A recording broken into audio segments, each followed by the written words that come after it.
Hey, welcome back to the Say That podcast. I'm your host, Donnie Upshaw, and this is Black History Month. I am super excited about just talking all things Black History Month. Thank you for tuning in the last episode where we took a deep dive into all things Wingstop Charities and Wingstop Foundation. This week we've got a special guest, Kieland Hornsby. I'd love for you to introduce yourself. Welcome to the pod.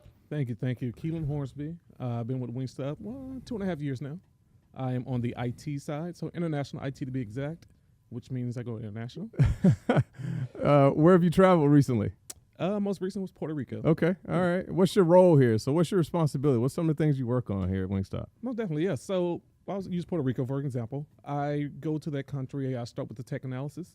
So see what's there, what can we utilize that we may already have, and see how can we build our stack based off of their needs, so what they have there in their countries.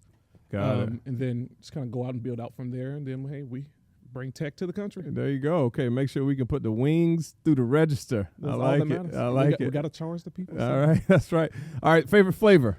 Oh, hot lemon. If you don't know, there's OG and lemon pepper. Okay, Yeah. hot lemon. I'm a hot honey guy, of course, and it's on the menu right now. Make sure you check that out, wingstop.com. Download the app. Was that a plug? Of course, Okay. always. Well, let's jump right in. I love just to spend some time with you talking a little bit about your background, why Black History Month is important to you, and your life experiences, how Wingstop has supported you in your career as a black male in corporate America. We're gonna get into all of it. So let's start by asking, where you from, where you grew up, and then how you landed at Wingstop. Yeah, definitely. I'm from Dallas, born and raised on the playgrounds where I spent most of my days. Let's go. Yeah, no, definitely. I'm from Dallas. Been here my whole life. I left briefly, but that was just for school, so I didn't really leave, did I? I went to school for IT. Okay. So I'm actually in my field, and which is surprising. A lot of people don't, which is fine. But as much student loan money as they got out of me, they were going to get me. Yeah. So I started in the restaurant industry. I want to say kind of 2014. I was more on the vendor side. Yeah. Of things with the POS company, and then moved over to restaurants in 2016. And from there, it just kind of been growing and building. Yeah. Yeah. Wingstop has become home for the last 2.5 years, and haven't regretted it yet. So Yeah. it's been. What do you mean yet? Stop it. Well, I'm just saying, life happens. Well, what attracted you to Wingstop? Well, one, this is probably the first, and sorry for any other restaurant that I've worked at that may see this. Probably one of the first restaurants I worked for that I'm like, okay, I eat there regularly. Yeah. So yeah, I mean, who doesn't like wings? And I told you, hot lemon. I invented it. Y'all think you did, but whatever. But no, what I've heard about Wingstop, I knew people that were here already. Yeah. And I'm big on culture. Yeah. As many people know that work here, I love to laugh, love to have fun. Still try to get the job done. But the culture is huge for me. Like if I can't see myself working there, if I can't see myself growing, it's not going to go too far for me. Sure. Yeah. Well, let's talk a little bit about Black History Month and what is important to you about Black History Month in terms of how we recognize it, and how the organization supports it. I'd love just to hear your thoughts around why this month is special to you and what you'd like to see transpire and happen during the month of February. Yeah, first, shameless plug. The month is even better because my birthday's during Black History Month. So I think There it you was go. meant to be. Well, history was made when you were History was born, made. right? I'm not going to say how many years ago, but look at me. No, I mean, for me, Black History Month is important. I think we all know in school these days they don't teach much. You'll hear about the Underground Railroads. You'll hear about Frederick Douglass, Martin Luther King. The top hitters. It's the sleepers that you don't hear too much about. I feel like during Black History Month, it's an important time in our culture to get those learnings. Here at Wingstop, we've done something I've never seen at other companies. I mean, we hit hard on it. We do the Black History Trivias. We had the bookmarks put on our desks just of other historical figures that in this culture. Yeah. So stuff like that I've never seen before. Yeah. And I applaud Wingstop for doing things like that. Yeah. So it's kind of waking up the business. Yeah. And I think for us, it's really about educating, right, and informing, and it's important, from a culture perspective. That I think not only Black History Month, but all the significant times and places that have happened that we recognize that and pay homage, and but it's also the future too. So what would you like to see continue to see us get better as an organization, as a culture, to inform and educate those around Black History Month and the accomplishments of Black and brown folks in the U.S.? Yeah, well, I mean, firstly, keep doing what you guys are doing. I say you guys like I'm not here. Keep doing what we're doing. From the trivias to we have lunch every Tuesday, Thursday, and we kind of spotlight those Black history Black-owned businesses here locally. And just keep building off of that, doing more things in the community. Yeah. And just kind of better our children, education, things like that. So I would love to see some of that happen. Yeah. I think good point. I mean, we do try to support small businesses. It's particularly we support small Black businesses during the month of February. And, I've challenged the team to do that outside of just February, of course. But for us as an organization, bringing light to those, that don't get an opportunity to have, an organization like Wingstop partner with them, I think is huge. I'd love to hear your perspective from a career perspective, what opportunities you think are out there for Black and brown people to come and join Wingstop and feel like they have an opportunity to grow from your perspective, your seat. Yeah, definitely. Yeah. I think there's opportunities everywhere. I mean, from IT to L&D to HR. I mean, there's opportunities everywhere. I mean, I don't personally think we've ever looked at the color. I think we looked at the skill set. Yeah. So if you have that skill set, and that's one thing I've seen Wingstop do many times, if you're not a culture fit, if you don't have that skill set, I mean, you guys will move over to a different department. It's not like, we're going to get rid of this person. Yeah. We're going to see where this person fits. And I've heard somebody say this once before, aces in their places. Yeah. So you guys are good at getting that talent and putting them right where they belong. Myself, personally, I've always been what I call a unicorn in the business. I work in IT. So it's a small percentage of, Black males that you'll see in IT. Yeah. And I take pride in that. Sometimes it's fun being the only one because I can make the jokes they won't understand. Stop it. So, well, what do you think is a good way to continue to get more people in the IT space that look like you? What advice would you give to do that? Yeah, I think one advice, and I'll give this to other like young men or young women like myself, of Black people, would be don't be afraid. Don't be afraid to think you can't have a seat at the table. Yeah. And I think especially when I was going to college, being one of the only ones in my class at that, it's like, oh man, do I belong here? Yeah. Should I be in something that, fits my culture or whatever the case is? But I've always never been afraid to challenge myself. Yeah. Go out for what I want. Yeah. Take the risk. Yeah, definitely.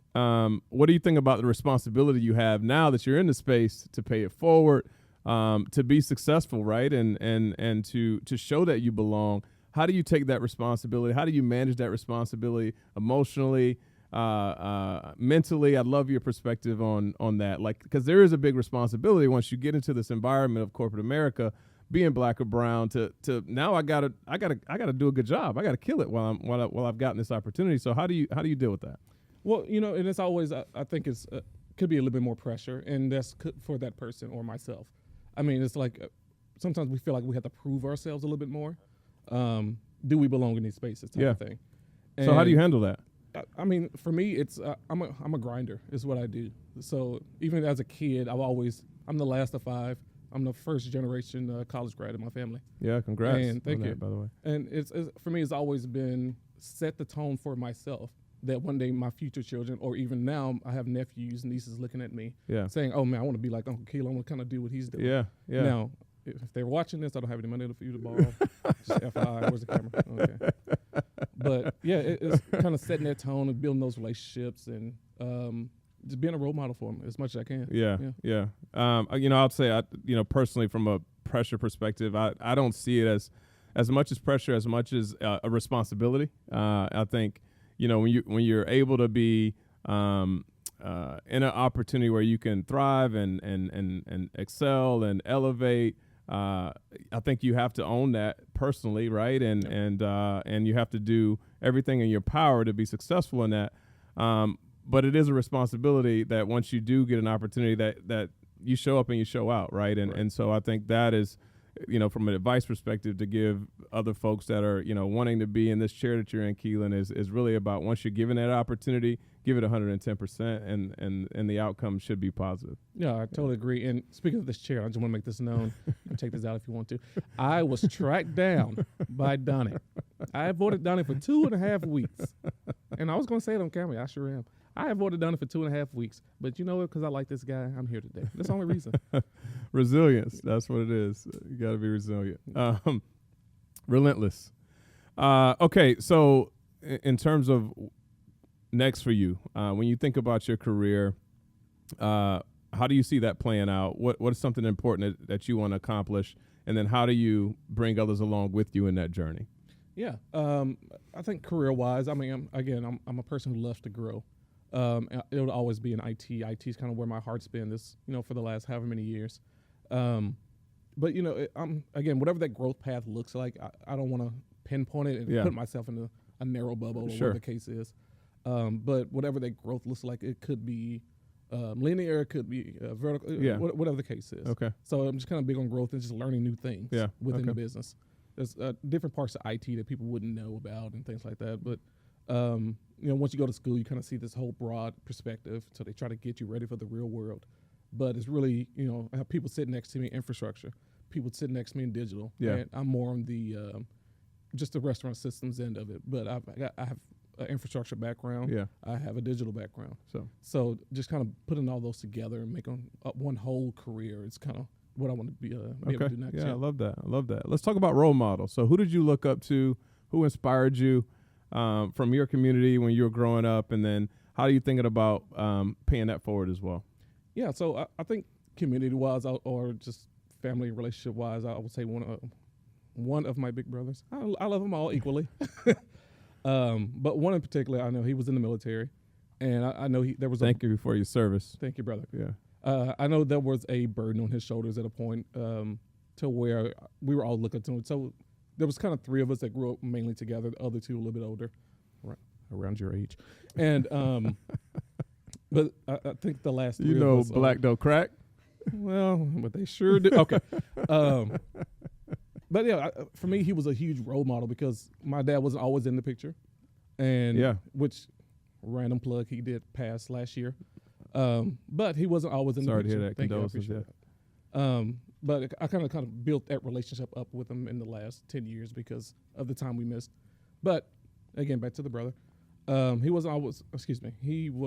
a big role model for me because I saw, okay, well, he finished school, he went to the military. Back then he had a little money. No, to me that was big. Yeah. You can cut that out if you want. But anyway. And it was like, okay, he did something with his life. This is what someone who's doing something with their life post school looks like. Yeah. So that kind of inspired me to do something with mine.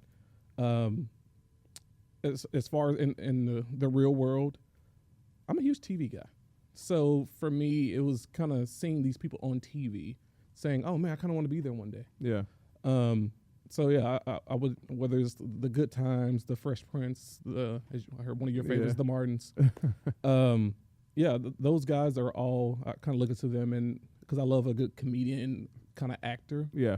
And it was just always good to see us on TV and be able to like, okay, so we can make it too, type of thing. Sure. Yeah.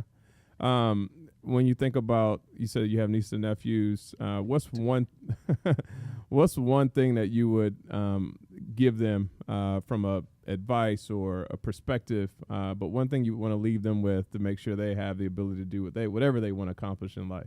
Yeah, and it's funny because I tell them this all the time. It's in two simple words: don't settle. Yeah. So I feel like when you start settling or for less, it's like you think that's all you deserve. Yeah. It's not it. Keep reaching. You know what I mean, we can get higher as you want to go. Yeah. I don't care what color your skin is. I don't care whatever your background is. I come from the hood of South Dallas. Yeah. So I mean, and look at me now. I own a home. 2 cars. Say that. You know. I just feel like once you have that. Yeah. A background of knowing what not to do, I was able to see what I could do. Sure. Let's talk about advocacy and what that means. So, being black males in corporate America, why is advocacy important? And then what could some of our peers, our colleagues do to help advocate for us? Yeah. I think kind of having that, and I think you do this very well. Oh, thank you. I don't even know what he's going to say, but I appreciate it. Okay. But no, and I don't know if I ever actually told you this. So Okay. just seeing you, your role, how you are in this company, and how people are kind of look up to you. I know, or they're afraid of it. Either one. I'm not sure. Haven't figured it out yet. But it is admiring to see, because it's not something I'm used to seeing. Yeah. And it's not something I'm sure other kids or whatever are used to seeing.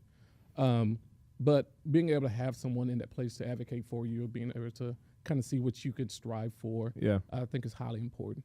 Because like I said, me coming here and seeing you, I'm like, oh, okay.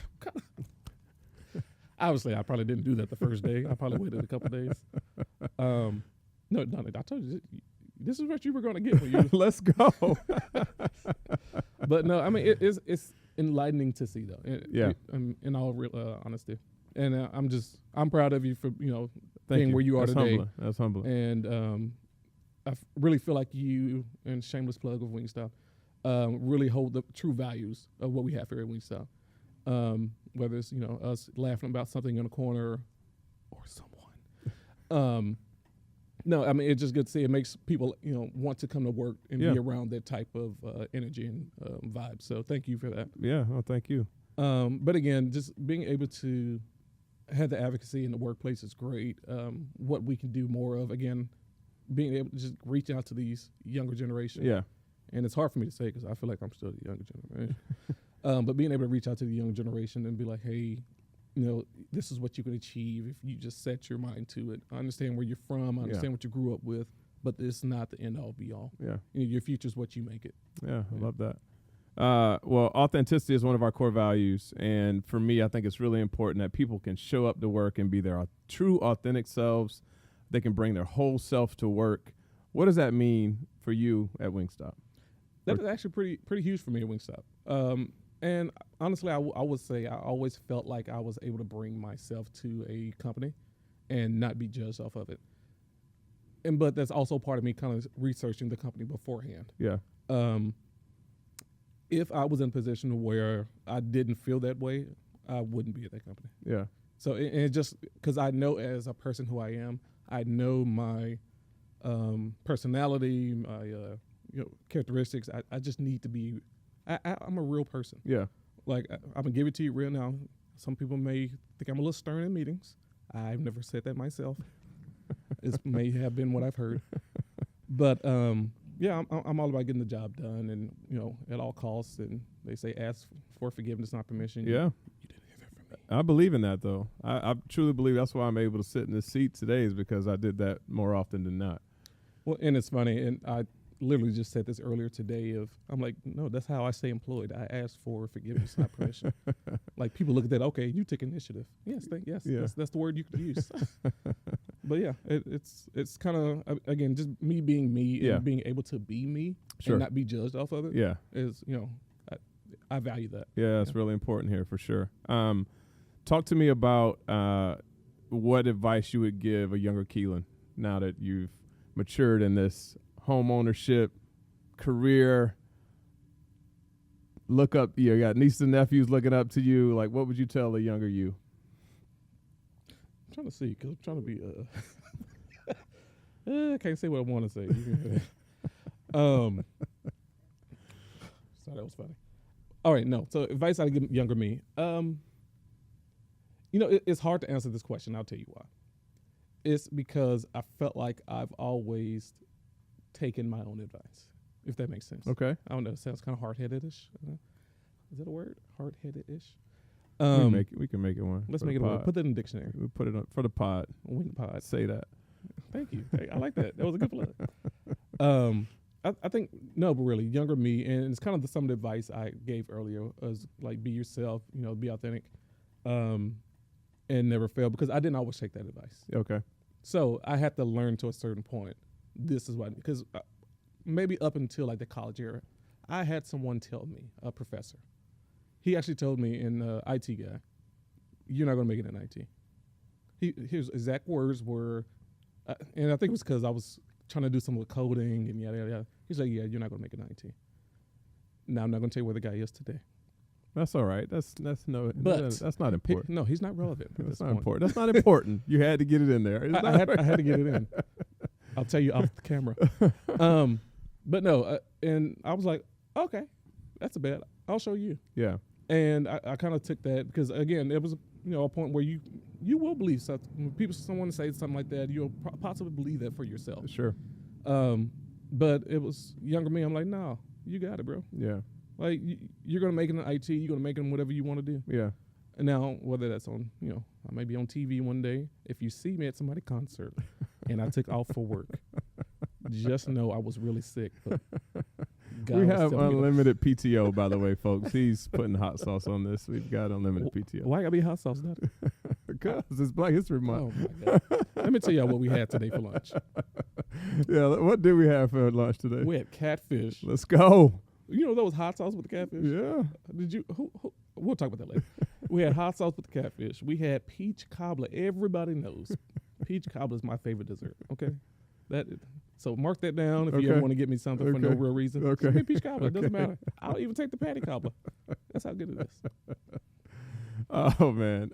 Again, we support small Black businesses for lunch, and so he's talking about the menu today. Okay, let's jump into from a Black. Let's talk about Black History Month, and in terms of when you think about you as a leader, leading people in the organization, whether it's your peers, colleagues, etc. What responsibility do you have to educate, to inform? What personal responsibility do you take in that? And you're asking just personal responsibility, just of being a leader in general. Yeah. Okay. As it relates to being a Black leader and educating, informing. Yeah. Well, no, I mean, I'm not at the point anymore where I would say it's hard to be a Black leader, I guess. I mean, I had that moment of where, okay, well, I'm the only Black guy. They're not going to listen to me. I'm not going to know what I'm talking about. I got to prove myself. I mean, we still have those moments where we feel like we have to prove ourselves a little bit harder. But I think once you show that you know the work, once you show that you have proven that. Sorry, I'm trying to see how to word this. Once you show you have proven you can get the job done, you know what you're doing, you know the work, then it's going to fall in line. Black, white, brown, yellow, pink. I think being able to take responsibility if something goes right, whether it goes right or wrong, kind of makes or breaks a good leader. Yeah, it's not if it goes wrong, it's only little Joe's job or little Joe, Big Joe, whoever Joe. Yeah. It's being able to take that burden of a team and saying, hey, my team may have messed up, but here's how we're going to fix it. Yeah, accepting responsibility. Exactly. Yeah, I love that. Here's how we move forward. Yeah. And I'm huge, man, because this could be the IT in me, about having backup plans. Yeah. So, and we call it redundancy plans or whatever the case is, or rollback plans.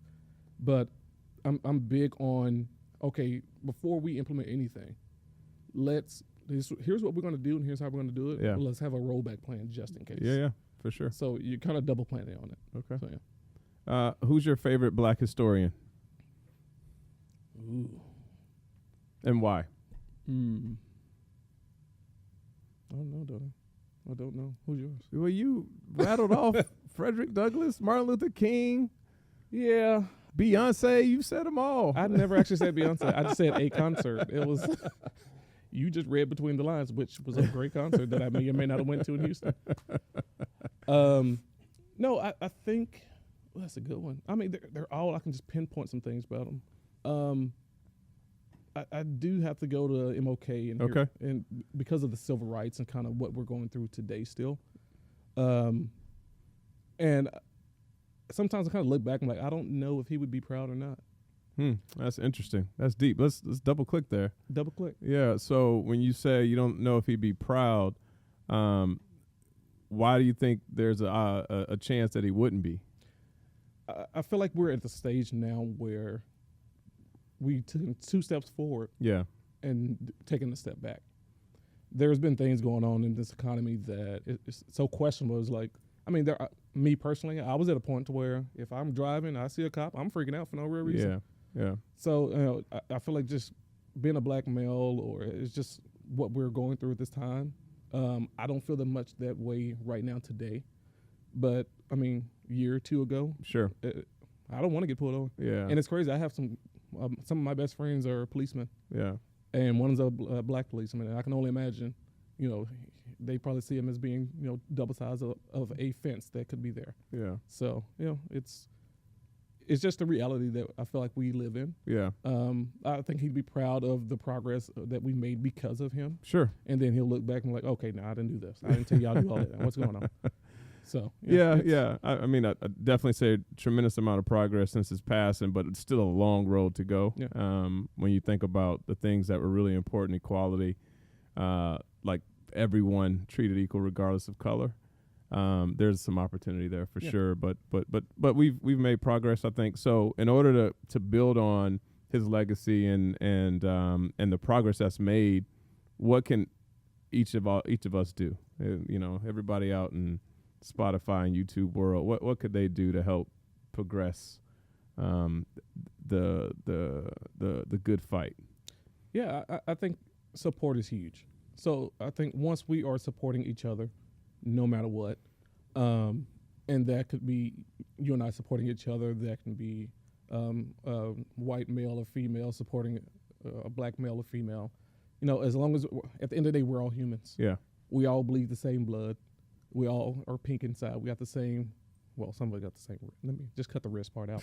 But no, I just feel like once we're able to have that support of each other, and be able to educate one another, because it's not just, and I understand it's Black History Month, but it's not just people that need to be educated on Black history.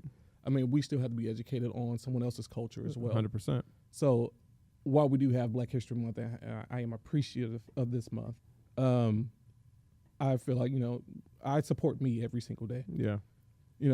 Or I celebrate me every single day. So I don't just wait till the month of February, unless it's my birthday, February 20th. Please add me. I'll send you my information. But no, I think, again, once we all have that support, that system, and that education of one another, I think this world will be a much better place. Yeah, I think I think you said it well in terms of educating each other. Yeah. Cross cultures, cross nationalities, cross backgrounds and ethnicities. Like, that's what's really important is that we are a community and we're all humans and everybody should be treated the same. It sounds so simple in theory, but it's still a huge challenge for us as a culture, as a civilization.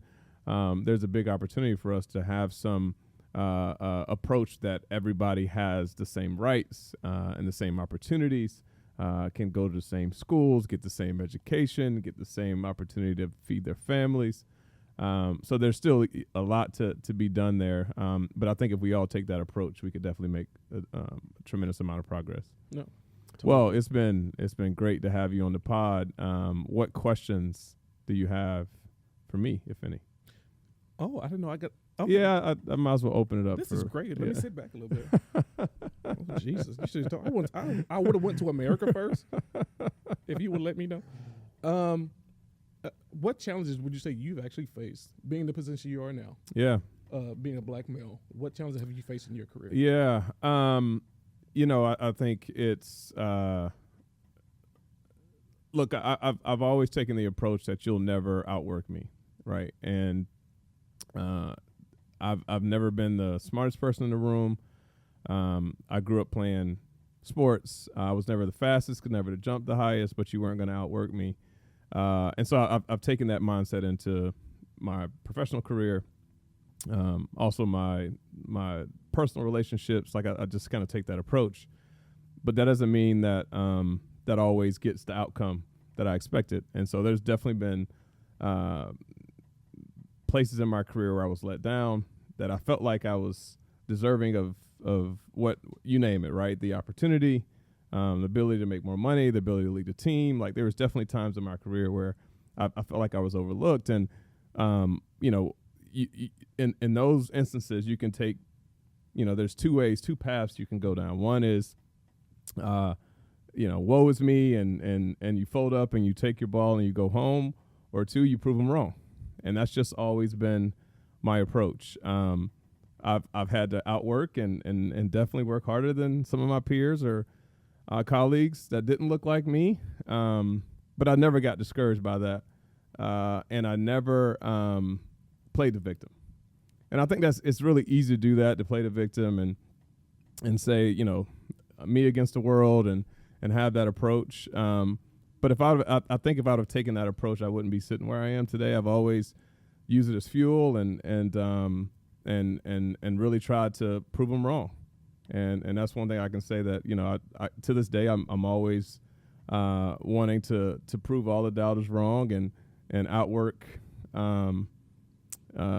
You know, like I said, I'm just going to be the hardest working person in the room. Is my goal, at least. Yeah, no, I love that, because I feel that same, even though I'm not at your status or that status yet. You will be. Keyword was yet. I believe in you. But no, I definitely understand that point of view of, you know, feeling like you have to work harder than others or kind of prove yourself a little bit more. So, no, I definitely understand. I guess for me, for you, when it comes to Wingstop as a whole, what do you see? Is there anything lacking that you would think we could do better at it? Yeah, I mean, we always can do better. As a brand, as an organization, we can always do. As a leadership team, we can always do better. I think our goal is to continue to curate this beautiful culture we have, where we feel like people can come in and really have an opportunity to be successful. We try to give the resources and get out of the way so folks can, you know, really excel and do their thing here. But from a get better perspective, I think it's always about pouring into the team, developing the team. The more we do that, the more successful this brand is going to be. I think our talent, our culture is the engine that really runs Wingstop, and so. Continue to reinvest back into the team is where I see us, and that can come in a form of many different forms, but reinvesting back in the team and giving the team the right resources to be successful is where we continue to I think have opportunity and we'll continue to build on, for sure. Love it. Last question. Tell the well, he's become a professional in 25 minutes. I love it. You just asked if I had it. And this is more of a statement for you. Tell the people where they can get the Donnie one. Limited edition. You have to come work at Wingstop to get those. But those are dunks designed by yours truly.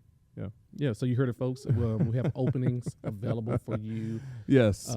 Careers page, wingstop.com/careers. Come check out all the opportunities we have as we grow. Our plan is to continue to build more restaurants and create opportunities for our team members and those that are looking to join the brand. Yeah, and if you look for me and want an autograph, just let me know. I'll be here. I appreciate y'all tuning in. We'll see you next time on the Say That podcast. You've got Donnie Upshaw and Kieland here. It's been fun. Peace.